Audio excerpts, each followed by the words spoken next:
Hello दोस्तों। आज का जो वीडियो होने वाला है यह क्लास 10th का अति महत्वपूर्ण वीडियो होने वाला है।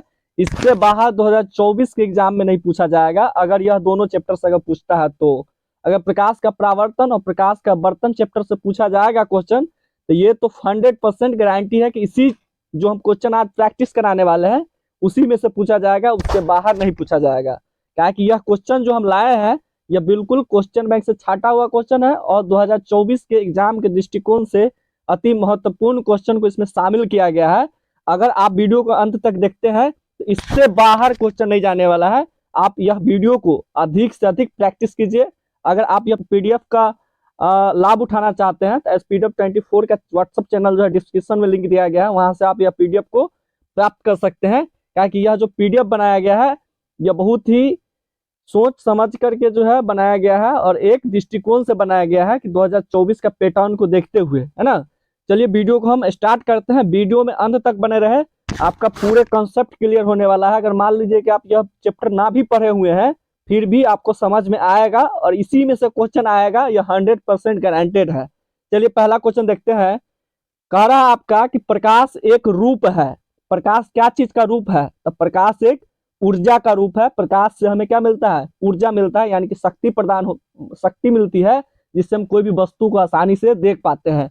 अगर मान लीजिए कि लाइट नहीं है, लाइट अचानक से कट गया तो आप कोई वस्तु को देख पाइएगा? नहीं देख पाइएगा, है ना। यह ऊर्जा हमें क्या देती है? तो एक प्रकार की शक्ति प्रदान करती है ताकि हम कोई भी वस्तु को आसानी से देख पाते हैं।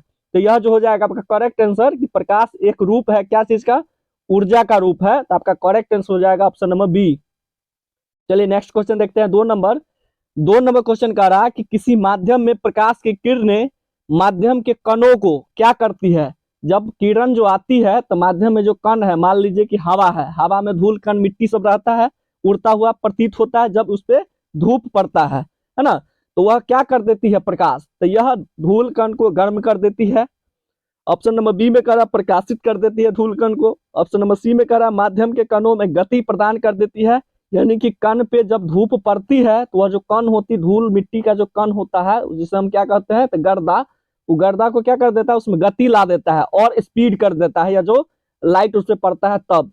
ऑप्शन नंबर डी में कह रहा है आपका कि ए बी एवं सी तीनों कर देता है, यानी कि गर्म भी कर देती है जब धूप पड़ती है उस पर। बी में करा प्रकाशित भी कर देती है ताकि हमें दिख पाती है कि यह गर्दा है, यानी कि यह धूल कण मिट्टी उड़ रही है हवा में। सी में करा कि माध्यम के कणों में गति प्रदान कर देती है, यानी कि धूप जो है, यानी कि हम कह सकते हैं कि प्रकाश जो है या धूप वाला प्रकाश हो या बल्ब का लाइट हो, इस तीनों को भी जो फॉलो करता है, यानी कि गर्म भी करती है, कण को प्रकाशित भी कर देती है ताकि हमारे आंख तक पहुंचता है तो हम उसको देख पाते हैं। सी में करा माध्यम के कणों में गति भी प्रदान करते हैं, यानी कि ऑप्शन नंबर डी जो है आपका करेक्ट हो जाएगा कि ए बी और सी दोनों। चलिए नेक्स्ट क्वेश्चन देखते हैं। 3 नंबर क्वेश्चन कह रहा है कि प्रकाश किस ऊर्जा का रूप है? तो प्रकाश जो है यह विकिरण ऊर्जा का रूप है। विकिरण ऊर्जा का रूप है, यानी कि ऑप्शन नंबर ए जो है आपका करेक्ट हो जाएगा। अगर क्वेश्चन पूछा जाए कि प्रकाश किस ऊर्जा का रूप है, या तो हम बता दिए कि प्रकाश एक ऊर्जा का रूप है, लेकिन किस ऊर्जा का रूप है? तो यह एक विकिरण ऊर्जा का रूप है, यानी कि ऑप्शन नंबर ए जो है आपका करेक्ट हो जाएगा। चलिए नेक्स्ट क्वेश्चन देखते हैं। 4 नंबर क्वेश्चन कह रहा है कि प्रकाश तरंगे किस प्रकार की तरंग होती है? तो यह एक विद्युत चुंबकीय तरंग होता है। प्रकाश तरंग जो होता है एक फ्रीक्वेंसी कह सकते हैं, या वेव के तरह जो है जाता है प्रकाश, है ना। तो किस तरह के तरंग होता है? तो यह विद्युतीय चुंबकीय तरंग होता है, यानी कि ऑप्शन नंबर ए बी जो है आपका करेक्ट हो जाएगा। ऑप्शन नंबर बी विद्युतीय चुंबकीय तरंग होता है। प्रकाश तरंग जो है यह एक विद्युतीय चुंबकीय तरंग होता है। चलिए नेक्स्ट क्वेश्चन देखते हैं। 5 नंबर क्वेश्चन कर रहा आपका कि प्रकाश तरंगों के गमन के लिए किस प्रकार के माध्यम की आवश्यकता होती है? तो तरंग के गमन के लिए किसी भी प्रकार की माध्यम की आवश्यकता नहीं होती है, वह कहीं पे भी अपना गमन कर सकता है। मान लीजिए कि घर है तो घर के चीर फाड़ते हुए चल जाएगा तरंग। अल्फा रे, बीटा रे, गामा रे होता है परमाणु बम में, एटम बम में। वह जब एटम बम कहीं पे गिरता है वहां पे जो आदमी, मनुष्य, जानवर जो भी निर्जीव हो या सजीव हो उसको चीरते हुए चल जाता है ना। इसी प्रकार के तरंग जो है किसी भी माध्यम की आवश्यकता नहीं होती है, यानी कि यह जो है आपका ऑप्शन नंबर बी हो जाएगा करेक्ट कि किसी भी प्रकार की माध्यम की आवश्यकता नहीं होती है। ध्यान रखिएगा कि प्रकाश तरंग के गमन के लिए किसी भी प्रकार की आवश्यकता नहीं होती है माध्यम का, है ना। चलिए नेक्स्ट क्वेश्चन देखते हैं। 6 नंबर, प्रकाश का तरंग दैर्ध्य अन्य बाधाओं की तुलना में कैसा होता है? तो प्रकाश का तरंग दैर्ध्य जो है बहुत ही छोटा होता है, यानी कि ऑप्शन नंबर ए जो है आपका करेक्ट हो जाएगा। कहेगा प्रकाश का तरंग दैर्ध्य अनेक बाधाओं की तुलना में कैसा होता है? तो बहुत ही छोटा होता है। चलिए नेक्स्ट क्वेश्चन देखते हैं। 7 नंबर क्वेश्चन आपका कह रहा है कि प्रकाश किरण है या क्या क्या है? प्रकाश किरण क्या है? तो प्रकाश का किरण ऑप्शन नंबर ए में कह रहा है कि बिंदु पथ है, बी में कह रहा है किरण का बिंदु पथ है, सी में कह रहा है ए एवं बी दोनों है, डी में कह रहा है इनमें से कोई नहीं। तो आपका करेक्ट आंसर जो है ए होगा, प्रकाश का एक बिंदु पथ होता है, यानी कि ऑप्शन नंबर ए जो है आपका करेक्ट हो जाएगा।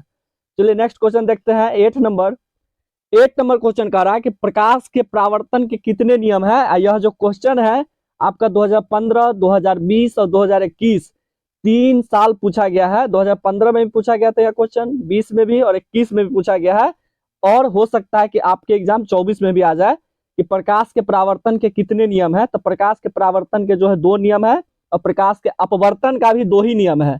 ध्यान रखिएगा कि प्रकाश का परावर्तन और प्रकाश का अपवर्तन दोनों का 2 ही नियम है ना।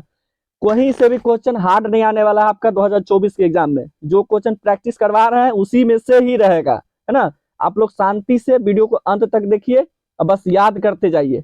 चलिए 8 नंबर क्वेश्चन का करेक्ट आंसर हो जाएगा ऑप्शन नंबर बी, यानी कि प्रकाश के परावर्तन और प्रकाश के अपवर्तन के 2 ही नियम होते हैं, यानी कि इसका भी आंसर 2 ही होगा। ऑप्शन नंबर बी जो है आपका करेक्ट हो जाएगा। चलिए नेक्स्ट क्वेश्चन देखते हैं। 9 नंबर क्वेश्चन कह रहा है कि समतल दर्पण की फोकस दूरी होती है, तो समतल दर्पण की जो फोकस दूरी होती है अनंत होती है ना। तो ऑप्शन नंबर ए जो आपका करेक्ट हो जाएगा। चलिए नेक्स्ट क्वेश्चन देखते हैं। 10 नंबर क्वेश्चन कह रहा है कि तेल लगा कागज होता है, कैसा होता है? यह 2021 में क्वेश्चन आपका पूछा गया है कि तेल लगा कागज कैसा होता है? पारदर्शक होता है या अपारदर्शक होता है या पारभाषक होता है? तो तेल लगा कागज में आप लाइट मारिएगा तो अच्छी तरह से आर पार नहीं होगा, लेकिन कुछ जो है प्रकाश उसपे आर पार हो जाएगा, है ना। जिस प्रकार कोई भी शीशा जो होता है, शीशा को आप घस दीजिएगा उसमें से लाइट जो है आर पार होगा, लेकिन बहुत ही कम होगा। यानी ऐसा भी नहीं कर सकते कि नहीं होगा, ऐसा भी नहीं कर सकते कि होगा, बहुत ही कम होगा। यानी कि न पारदर्शक होता है न अपारदर्शक होता है। या कैसा होता है तेल लगा कागज? तो पारभाषक होता है, या दोनों होता है थोड़ा थोड़ा, है ना। चलिए नेक्स्ट क्वेश्चन देखते हैं। 11 नंबर क्वेश्चन कर आपका कि प्रकाश की किरणें गमन करती है। और यह जो आपका क्वेश्चन 2020 और 2017 में पूछा गया है। तब प्रकाश की किरण हमेशा सीधी रेखा में गमन करती है, टेढ़ी रेखा में नहीं। सूर्य से जो प्रकाश की किरण आती है तो सूर्य से जैसे निकला किसी वस्तु से टकराती है तो वैसे ही टकराती है, सीधी रेखा में टकराती है। यानी कि ऑप्शन नंबर ए जो है आपका करेक्ट हो जाएगा कि प्रकाश की किरणें गमन करती है कैसी? तो सीधी रेखा में। चलिए नेक्स्ट क्वेश्चन देखते हैं। 12 नंबर क्वेश्चन कह रहा है कि किसी दर्पण या चिकने तल पर प्रकाश की किरणें आपतित होने पर परावर्तन होता है, कैसे परावर्तन होता है? तो नियमित परावर्तन होता है। अगर मान लीजिए कोई समतल शीशा पे आप लाइट मारिएगा, टच मारिएगा, जितना एंगल बना करके आएगा लाइट उतना ही टकरा करके एंगल बना करके हुए जाएगा, यानी कि नियमित रूप से जाएगा। यानी कि ऑप्शन नंबर ए जो है आपका करेक्ट हो जाएगा। चलिए नेक्स्ट क्वेश्चन देखते हैं। 13 नंबर क्वेश्चन कह रहा है कि किसी समतल दर्पण में लेटर पी को जो देखेंगे तो वह कैसा मालूम होगा? समतल दर्पण पे देखने पे पी जो है आपको क्यू का नजर आएगा। क्यू कैसा? क्यू तो छोटा क्यू। तो ऑप्शन ए में कह रहा है कि आर जैसा मालूम पड़ेगा, बी में कह रहा ओ जैसा, सी में कह रहा क्यू जैसा, लेकिन यहाँ पे जो क्यू दिखाया गया है यह बड़ा वाला क्यू है, ऐसा नहीं होगा। डी में कह रहा इनमें से कोई नहीं। आपका जो यह जो पी जो है समतल दर्पण में कैसा दिखेगा? तो ऐसा दिखेगा, क्यू के तरह, है ना। पी जो है क्यू नजर आएगा। तो 13 का जो करेक्ट आंसर हो जाएगा ऑप्शन नंबर डी, इनमें से कोई नहीं। तो ऑप्शन जो है करेक्ट हो जाए क्यू जैसा, है ना, ऐसा नजर आएगा। चलिए नेक्स्ट क्वेश्चन देखते हैं। 14 नंबर कह रहा प्रकाश क्या है? ए में कह रहा कणों को प्रवाह है, बी में कह रहा आंखों को प्रभावित करने वाली ऊर्जा है, सी में कह रहा तापक्रम बढ़ाने वाली ऊर्जा है, या डी में कह रहा इनमें से कोई नहीं। तो प्रकाश यह जो है आंखों को प्रभावित करने वाली ऊर्जा है। अगर मान लीजिए प्रकाश नहीं रहेगा तो हम कुछ भी नहीं देख पाएंगे, है ना। अंधेरा में आप कोई भी चीज को ढूंढते हैं तो मिलता है नहीं। अगर मान लीजिए बल्ब जल जाए वो या उसी वक्त में लाइट आ जाए तो आप उस चीज को जो आसानी से ढूंढ लेते हैं। आंखों को प्रभावित करने वाली यहाँ पर एक प्रकार का क्या है? ऊर्जा है, प्रकाश। ऑप्शन नंबर बी जो आपका करेक्ट हो जाएगा। चलिए नेक्स्ट क्वेश्चन देखते हैं। 15 नंबर क्वेश्चन कह रहा है कि किसी दर्पण से आप कितनी ही दूर पर खड़े हो आपका प्रतिबिंब सदैव सीधा प्रतीत होता है, संभवतः कौन सा दर्पण है जिसमें आपका सदैव सीधा प्रतिबिंब प्राप्त होगा? तो ऑप्शन नंबर ए में कह रहा है कि केवल समतल में, बी में कह रहा है केवल अवतल में, सी में कह रहा है केवल उत्तल में, और डी में कह रहा है समतल तथा उत्तल। तो समतल तथा उत्तल में दोनों प्रकार का होता है। उत्तल में तो होता ही है, साथ ही साथ समतल में भी होता है। कैसा प्रतिबिंब? आभासी, है ना। तो ऑप्शन नंबर डी जो है आपका करेक्ट हो जाएगा। चलिए नेक्स्ट क्वेश्चन देखते हैं। 16 नंबर क्वेश्चन कह रहा है कि प्रकाश की किरणों को सरल रेखीय गमन का अनुप्रयोग कब देखा जाता है? ए में कह रहा सूर्य ग्रहण के वक्त में, बी में कह रहा चंद्र ग्रहण के वक्त में, सी में कह रहा कि तारों के चमकने पर, या डी में कह रहा ए और बी दोनों में। तो ए और बी दोनों करेक्ट आंसर हो जाएगा, यानी कि सूर्य ग्रहण में भी और चंद्र ग्रहण में भी, यानी कि ऑप्शन नंबर डी जो आपका करेक्ट हो जाएगा। चलिए 17 नंबर क्वेश्चन देखते हैं कि सूर्य से आने वाला प्रकाश पुंज कैसा है? अपसरित प्रकाश पुंज है या संसरित प्रकाश पुंज है, सी में करा समांतर प्रकाश पुंज है, या डी में करा सभी उत्तर सही है।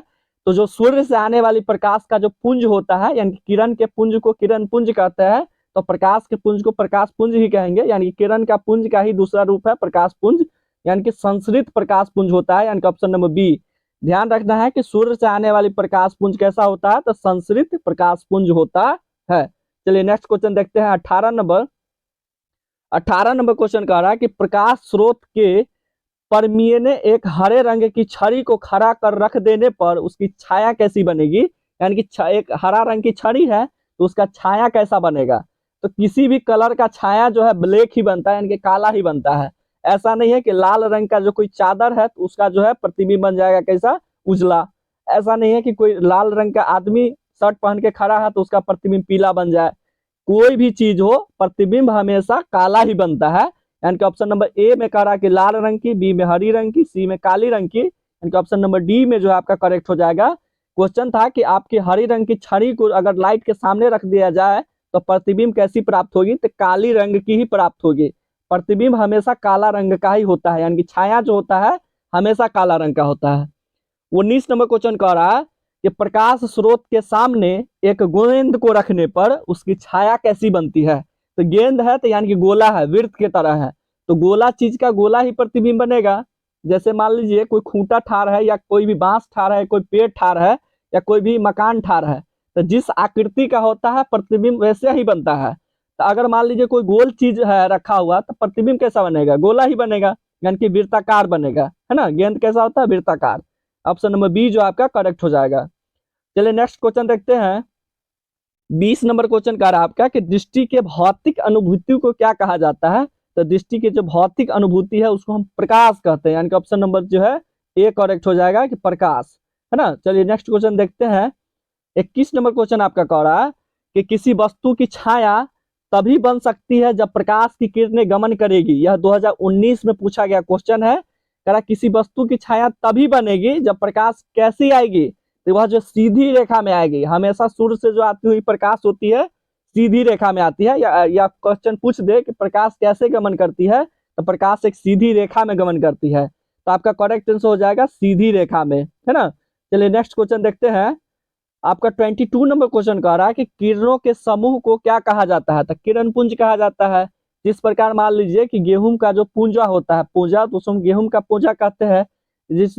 जिस प्रकार मान लीजिए कि कोई भी चीज का पूजा तो उसको उस चीज का पूजा कहेंगे। यहाँ पे है किरण का पुंज, तो किरण पुंज कहेंगे। किरणों के समूह को हम क्या कहेंगे? किरण पुंज कहेंगे, है ना। तो ऑप्शन नंबर ए जो आपका करेक्ट हो जाएगा कि किरणों के समूह को क्या कहा जाएगा? तो किरण पुंज कहा जाएगा।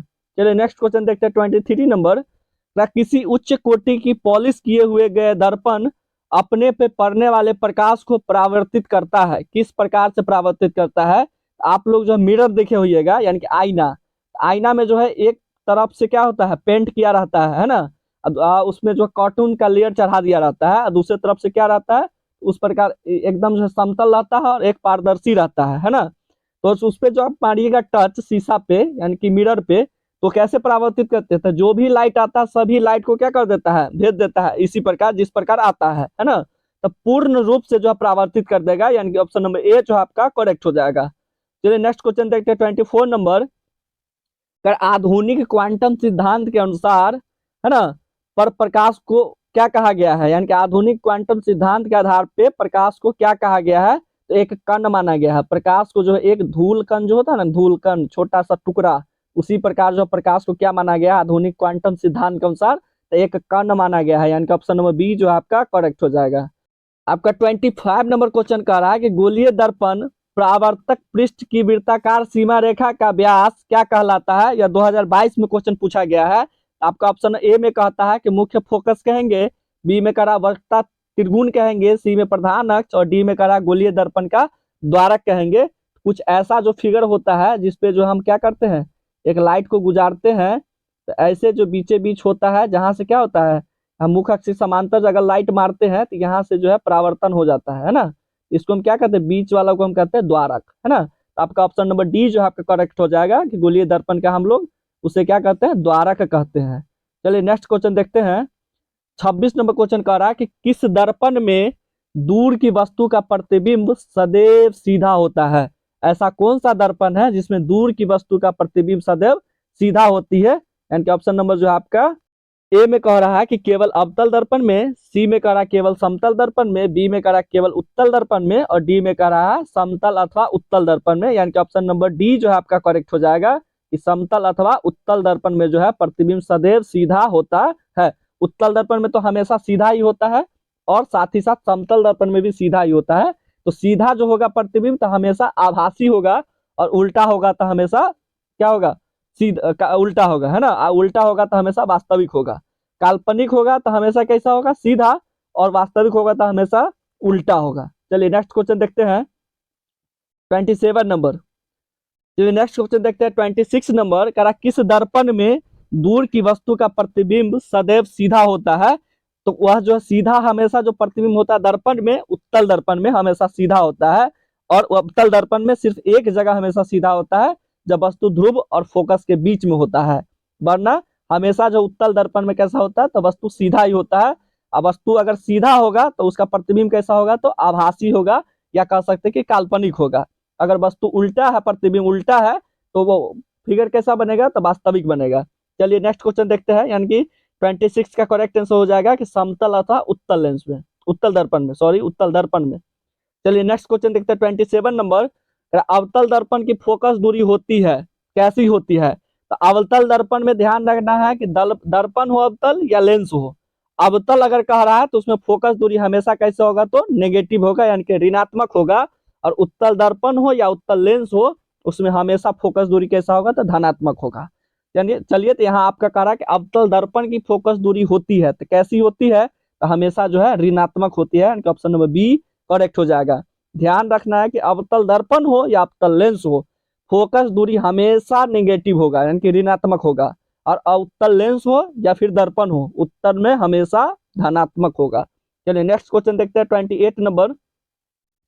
28 नंबर क्वेश्चन कह रहा है कि किस दर्पण से हमेशा वस्तु से छोटा प्रतिबिंब प्राप्त होता है। ऐसा कौन सा दर्पण है जिसमें वस्तु से हमेशा छोटा ही प्रतिबिंब प्राप्त होगा। तो यह ऐसा कौन सा दर्पण, यह उत्तल दर्पण है। यानी कि ऑप्शन नंबर ए जो है करेक्ट हो जाएगा। चलिए 39 नंबर क्वेश्चन देखते हैं। कह रहा है कि वास्तविक प्रतिबिंब की प्रकृति कैसी होती है। तो वास्तविक प्रतिबिंब की प्रकृति हमेशा कैसी होगी, तो उल्टी होगी।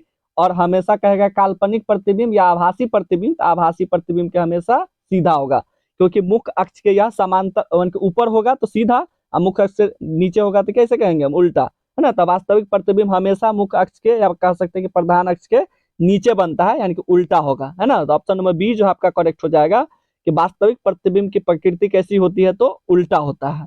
चलिए नेक्स्ट क्वेश्चन देखते हैं।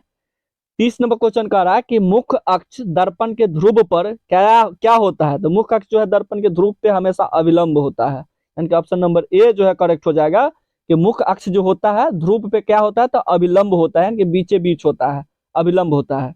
31 नंबर क्वेश्चन कह रहा है कि एक अवतल दर्पण में वस्तु की स्थिति ध्रुव और फोकस के बीच में हो तो उसका प्रतिबिंब कहाँ बनेगा। तो ए में कह रहा अनंत पर बनेगा, बी में कह रहा फोकस पर बनेगा, सी में कह रहा वक्ता केंद्र पर बनेगा, या डी में कह रहा इनमें से कोई नहीं। तो हमेशा जो है ध्यान रखिएगा कि कौन सा दर्पण इसमें कह रहा है, कि आपका कह रहा है कि अवतल दर्पण। तो अवतल दर्पण कैसा होता है, ऐसा होता है, इस प्रकार से रंगा हुआ होता है ना। इधर जो होता है फोकस होता है, इधर होता है वक्ता केंद्र, यह होता है ध्रुव, इसे हम पी कहते हैं इधर, है ना। अगर हम वस्तु को यहाँ पे ठार करेंगे तो एक ऐसे आएगा, फोकस से चला जाएगा, है ना। और एक ऐसे आकर के ऐसे जाएगा, तो यह जो कुछ पीछे की ओर बनेगा, है ना। पीछे की ओर बनेगा और कैसा बनेगा, काल्पनिक बनेगा, काल्पनिक। यहाँ से अगर कोई वस्तु देखेगा कोई व्यक्ति तो नजर आएगा कि यह पीछे कहीं पे वस्तु जो है प्रतिबिंब बना रही है। तो कैसा बनेगा, यानी कि इनमें से करेक्ट आंसर नहीं दिया गया है, यानी कि आपका ऑप्शन नंबर डी में कह रहा है कि इनमें से कोई नहीं, तो करेक्ट आंसर हो जाएगा इनमें से कोई नहीं। अगर दिया रहता कि अब दर्पण से पीछे बनता है तो वह करेक्ट आंसर हो जाता। चलिए 32 नंबर क्वेश्चन देखते हैं। कहा किस दर्पण का दृष्टि क्षेत्र बड़ा होता है। तो इसमें से जो उत्तल दर्पण जो होता है उसका दृष्टि क्षेत्र बड़ा होता है, क्योंकि यह कार वाहनों में जो उपयोग किया जाता है ना। तो आपका ऑप्शन नंबर ए में कह रहा है कि अवतल दर्पण का, बी में कह रहा प्रत्यक्ष दर्पण का, सी में कह रहा उत्तल दर्पण का, यानी कि सी आपका करेक्ट हो जाएगा कि उत्तल दर्पण का, क्योंकि साइड मिरर के जो रूप में है उत्तल दर्पण का उपयोग किया जाता है। देखिएगा साइड मिरर में, यानी कि मोटरसाइकिल में या फिर कार में देखिएगा बहुत ही छोटा शीशा होता है और पीछे की बहुत सारा एरिया जो है दिखता रहता है उसमें, है ना, कि कौन सा गाड़ी आ रहा है पीछे, यानी कि छोटा में ही बहुत सारा एरिया दिखता है। आपका करेक्ट आंसर हो जाएगा उत्तल दर्पण का, है ना। चलिए नेक्स्ट क्वेश्चन देखते हैं। 33 नंबर क्वेश्चन कह रहा है आपका कि गोलीय दर्पण की फोकस दूरी उसकी वक्रता त्रिज्या क्या क्या होता है। तो गोलीय दर्पण की जो फोकस दूरी होती है वक्रता त्रिज्या की आधी होती है। अगर यही क्वेश्चन पूछ देता कि फोकस दूरी जो है वक्रता त्रिज्या क्या क्या होता है तो आधी होती है। अगर क्वेश्चन पूछ देता कि वक्रता त्रिज्या जो है फोकस दूरी का क्या होता है तो 2 गुनी होती है। लेकिन इसमें आपका क्वेश्चन कर रहा है कि गोलीय दर्पण की फोकस दूरी उसकी वक्रता त्रिज्या की क्या होती है तो आधी होती है, यानी कि ऑप्शन नंबर जो है आपका बी करेक्ट हो जाएगा कि आधी हो जाती है। चलिए नेक्स्ट क्वेश्चन देखते हैं। 34 नंबर क्वेश्चन कह रहा है कि उत्तल दर्पण के प्रकरण में दर्पण द्वारक प्रतिबिंब सदैव आभासी एवं सीधा होता है अतः आवर्धन होगा। यह क्वेश्चन जो आपका 2021 और 2000 ए में भी और 2021 के बी में भी, यानी कि फर्स्ट सिटिंग में भी और सेकेंड सिटिंग दोनों में पूछा गया है। फर्स्ट सिटिंग वाला में भी और सेकेंड सिटिंग वाला में भी। 34 नंबर क्वेश्चन कह रहा था आपका कि उत्तल दर्पण के प्रकरण में दर्पण द्वारक प्रतिबिंब सदैव आभासी एवं सीधा होता है तो आवर्धन क्या होगा, सीधा होगा तो ऊपर की ओर होगा, तो ऊपर हमेशा होगा तो धनात्मक होगा, है ना। यानी कि ऑप्शन नंबर ए जो आपका करेक्ट हो जाएगा। आपको बना के दिखाते हैं कि कैसे होगा। यहाँ देखिए ऐसे कुछ बनेगा फोटो, इधर से रंगा हुआ रहेगा, इधर ऐसे है। अगर फिगर यहाँ पे आप रखिएगा वस्तु को, इधर से टकरा करके चला जाएगा रिटर्न, है ना। एक आएगा कहाँ से, फोकस से, या ऐसे करके आएगा तो यहाँ पे टकराएगा ही करीब करीब यहाँ पे, है ना। यहाँ पे जो टकराएगा तो इसका प्रतिबिंब कैसा बना, ऊपर की ओर बना। तो ऊपर की ओर मुख्य अक्ष भी किधर होता है, ऊपर की ओर ही। तो जब ऊपर की ओर होता क्या होता, फॉर्मूला होता आवर्धन बराबर प्रतिबिंब की ऊंचाई या बट्टा वस्तु की ऊंचाई, है ना। तो दोनों प्लस में ही है तो आंसर क्या आएगा, धनात्मक ही आएगा। यानी कि ऑप्शन नंबर ए जो आपका करेक्ट हो जाएगा कि उत्तल दर्पण के प्रकरण में दर्पण द्वारा प्रतिबिंब सदैव आभासी एवं सीधा है तो आवर्धन कैसा होगा, तो धनात्मक होगा। चलिए नेक्स्ट क्वेश्चन देखते हैं 35 नंबर। यह क्वेश्चन जो है बहुत ही इंपॉर्टेंट है और यह हर साल रिपीट हुआ है, लगभग लगभग 1-2 साल गैप करके। यानी कि 2011 में पूछा गया है, 15 में, 16 में, 17 में, 2021 में, हो सकता है कि 24 में भी पूछ दिया जाए। कह रहा है कि दाढ़ी बनाने में किस प्रकार के दर्पण का भी उपयोग किया जाता है। एकदम सिंपल सा क्वेश्चन है, हर साल करीब 2-3 साल के बाद गैप करके रिपीट कर दिया है। यानी कि दाढ़ी बनाने में हमेशा याद रखना है कि अवतल दर्पण का उपयोग होता है। अवतल दर्पण का ऑप्शन नंबर ए में करेक्ट हो जाएगा। अगर यही में पूछ दे कि अवतल दर्पण में कहाँ पे रखने पर फोटो जो है आपका आवर्धित करेगा, यानी कि थोड़ा बड़ा बनेगा, है ना। तो यहाँ पे सेंटर पे रखने पे, कहाँ पे, सेंटर पे, यानी कि वक्रता केंद्र पे। देखिएगा नाई की दुकान में आप लोग जाइएगा तो नाई की दुकान में जो बैठाता है, जो हजाम होता है, कहाँ पे बैठाएगा आपको, तो हमेशा बीच में बैठाएगा। आपका चेहरा जो होगा आईना के हमेशा बीच में, और वहां पे जो आप अपना चेहरा देखेगा उस वक्त में बहुत ही अच्छा दिखेगा, खिला खिला चेहरा दिखेगा, है ना। लेकिन होता नहीं है खिला खिला, वक्ता केंद्र पे बनेगा, है ना। चलिए हंसी मजाक में कह दिए हैं। खिला खिला चेहरा दिखाता है वक्ता केंद्र पे, है ना। हजाम हमेशा आपको बीचे में बैठाएगा, मुंह को एकदम वक्ता केंद्र में, ताकि आपको जो चेहरा जो है बहुत अच्छा लगे। तो यानी कि अवतल दर्पण का हमेशा ध्यान रखिएगा कि दाढ़ी बनाने में कौन सा दर्पण का, तो अवतल दर्पण का। चलिए नेक्स्ट क्वेश्चन देखते हैं 36 नंबर का रहा कि किसी कार का निम्नलिखित में से अग्रदीप में प्रयुक्त दर्पण कौन सा होता है। अग्रदीप माने कि आगे के जो हेडलाइट होता है, जिसे हेडलाइट कहते हैं, कार का हेडलाइट, आगे का बल्ब जो होता है जिससे आगे की वस्तु को दिखाई पड़ता है, वो कौन सा दर्पण लगा होता है उसमें, तो अवतल दर्पण लगा होता है। हेडलाइट में हमेशा ध्यान रखिएगा कि अवतल दर्पण, यही कहा जाता है कि साइड मिरर के रूप में जिससे हम पीछे की ओर देखते हैं वस्तु को, तो वह उत्तल दर्पण होता है, और आगे वाला जो लगा होता है शीशा वह अवतल दर्पण, यानी कि ऑप्शन नंबर ए जो है आपका करेक्ट हो जाएगा। चलिए नेक्स्ट क्वेश्चन देखते हैं 37 नंबर का, निम्न में से किस दर्पण की फोकस दूरी धनात्मक होगी? तो हमेशा धनात्मक होगा फोकस दूरी, तो उत्तल, जो हम आपको शुरू में ही बता दिए हैं कि उत्तल दर्पण का हमेशा धनात्मक, चाहे दर्पण हो या लेंस हो, दोनों में धनात्मक। अवतल दर्पण में भी और अवतल लेंस में भी फोकस दूरी हमेशा ऋणात्मक। आपका 37 नंबर क्वेश्चन कह रहा है कि निम्न में से किस दर्पण की फोकस दूरी धनात्मक होगी? तो उत्तल दर्पण की। ऑप्शन नंबर ए जो है आपका करेक्ट हो जाएगा। चलिए 38 नंबर क्वेश्चन देखते हैं, रोगियों के नाक, कान, गले आदि की जांच के लिए डॉक्टर प्रयोग करते हैं। तो ईएनटी का जो डॉक्टर होता है स्पेशलिस्ट, जिसे हम कहते हैं ईयर, नोज और थ्रोट, यानी कि गला, नाक और का जो कान का जो डॉक्टर होता है, वो कौन सा दर्पण का उपयोग करते हैं देखने के लिए?